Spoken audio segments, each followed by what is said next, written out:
Sticking with the NFL, staying with the NFL. Broderick Martin, guy we're intrigued about last year, drafted in third round. A lot of people trying to figure out why that pick was made. Seems like Brad Holmes may know, once again, what he's doing. Here's a little bit about changing his body around, man. Broderick Martin going to work.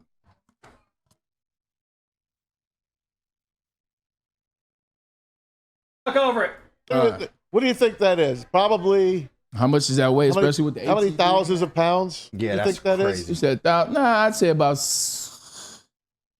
good 750. No, it's more than that. Look at that thing on there. Yes, ATV on there. That's a lot. Man. ATV is about how much? The That's a trailer 400 itself is heavy as hell, let alone the ATV. That's about 2,000. But that's at least a couple thousand. But the trailer is hollow. And it's on wheels. It's a frame with wood and but flatboard. he's on grass. Y'all get out there and try to pull that damn trailer. First of all, I had to do things like this. I'm telling you how much that thing weighs. You probably. I want to see your answer go out. No, I'll be honest with you. Listen, we own Let's just call it a ton. Let's call it. We'll say a ton. But we own an auto museum, and we have Yeah. a bunch of these. And I help with Bullfield Bounce House. I've moved stuff like that, maybe not on grass. Yeah. That's not as impressive as it looks, but I've seen a lot on Broderick this offseason. And he looks impressive in general.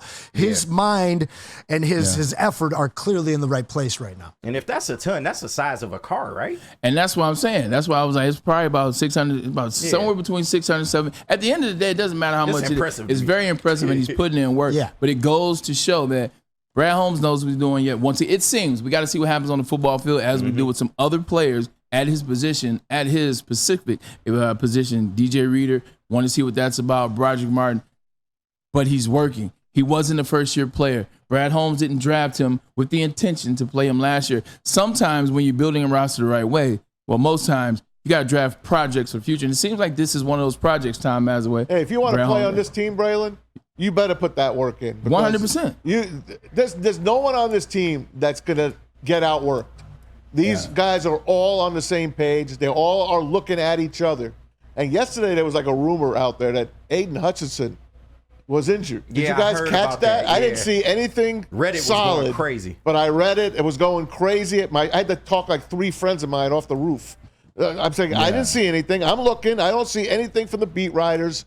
But hopefully Aiden Hutchinson is okay. The only thing we have to worry about is Brian Branch coming back. Hopefully he's going to be ready for camp, which starts next week. Yeah. If not, Dan Campbell said he'll be ready for the season. Not a problem there. So that's the only really thing that you got for Lion fans to worry about right now is Brian Branch. I take Dan Campbell at his word. If he says Brian Branch will be back, I believe he'll be back. Brian Branch is one of those staples guys that work hard. Maz, do you remember what's funny? Remember when they drafted Aiden Hutchinson and then his offseason? So this is, what did they go, 3-13-1? They drafted him and went 3-13. And no. They went 9-8.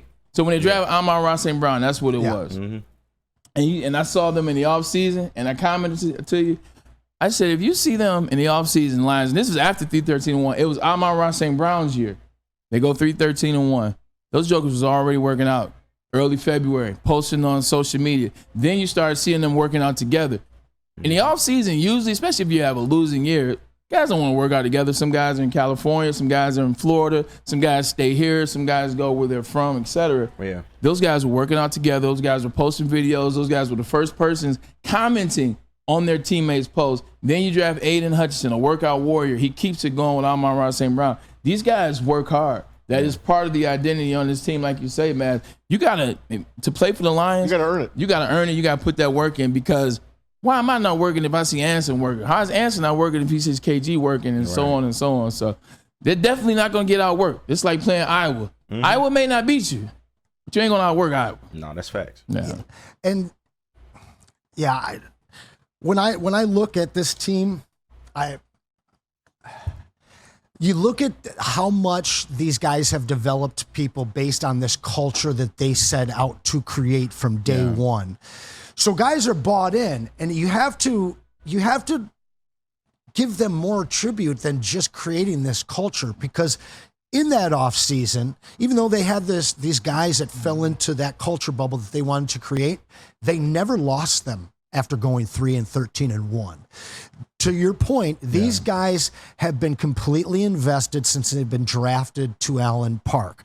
And there hasn't been anybody that's strayed from that. The few guys that have, they're gone. And then within 6 months, we see them charged or something happening wild with them.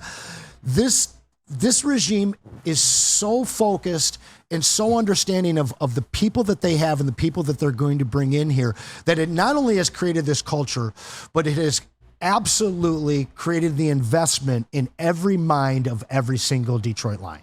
Man, it's going to be, I cannot wait for the season to start. Yeah. And my kid right now is, Lily's in Chicago at Forest Lake. Shout out. Shout out to Lily.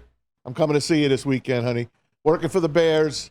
And the Bear fans start to pour in on Monday. Lions don't even start their camp till next week. And then every date for their practice sessions is sold out. There's not a ticket available to see the Lions. Now, my kid says the Bears facility is humongous. That's what the Lions are missing here, and that's what they're going to do. Any year now, they will move out of Allen Park and find that kind of place because this is the new years. These are new years for these Lions. There's not enough seats for people here in Detroit to get a piece of the action. If you can't afford season tickets or to go to these games, to go to these practices, these training sessions is really a fantastic thing. So we're looking forward to the future here of the Honolulu Blue and Silver.